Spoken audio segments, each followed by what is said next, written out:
இப்போ வந்து நம்ம வந்து மணத்தக்காளி கீரை சூப் மாதிரி வைக்க போகிறோம். அதுக்கு வந்து என்ன பண்ண போகிறோம்னா, ஃபஸ்ட்டு பாசிப்பருப்பு 1 கப்பு, 2 வெங்காயம், குட்டி குட்டி வெங்காயம்னா 2 வெங்காயம், அப்புறம் வந்து ஒரு தக்காளி, 2 பச்சை மிளகாய், அப்புறம் ஒரு பல்லு பூண்டு, அப்புறம் அலசி வச்ச கீரை இதெல்லாம் போட்டு குக்கரில் போட்டு 2 விசில் வச்சு இறக்கணும். இறக்கிட்டு நான் உங்களுக்கு காட்டுறேன். 2 விசில் வந்துட்டு நம்ம இப்போ குக்கரை ஆஃப் பண்ணிட வேண்டியதுதான்.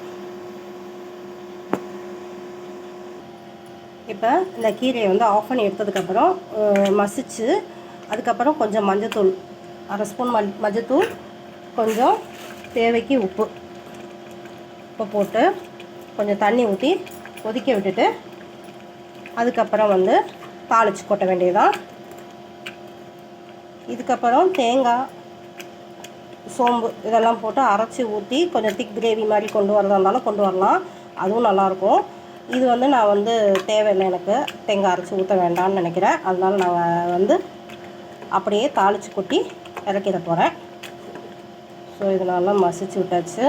ஸோ இப்போ தேவைக்கு தண்ணியை ஊற்றி கொதிக்க விட வேண்டியதான். கொதிச்சதுக்கப்புறம் தாளித்து கொட்ட வேண்டியதான். ஸோ இப்போ தேவைக்கான தண்ணி ஊற்றியாச்சு. இது நல்லா கொதித்து வரட்டும். ஸோ இது வந்து நம்ம சூப் மாதிரி தான் குழம்புல போட்டு சாப்பிட போகிறோம். ரொம்ப நல்லாயிருக்கும்.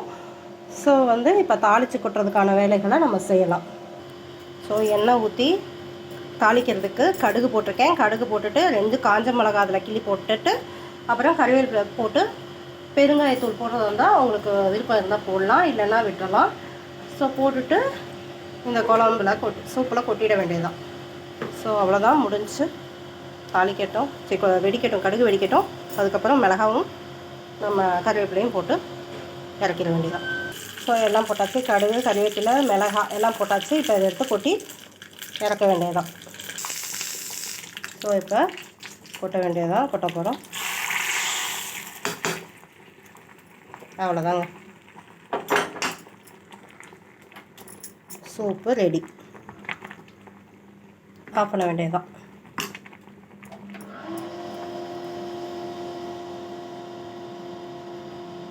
மணத்தக்காளி கீரை சூப்பு சூப்பராக ரெடி ஆகிடுச்சு. என்னோடய வீடியோஸ் பிடிச்சிருந்தா சப்ஸ்கிரைப் மை சேனல், லைக் பண்ணுங்கள், ஷேர் பண்ணுங்கள், கமெண்ட் பண்ணுங்கள், சப்ஸ்கிரைப் பண்ணுங்கள், பெல் பட்டனை ப்ரெஸ் பண்ணி ஆளுங்கிறத கிளிக் பண்ணுங்கள். தேங்க்ஸ் ஃபார் வாட்சிங் மை வீடியோ.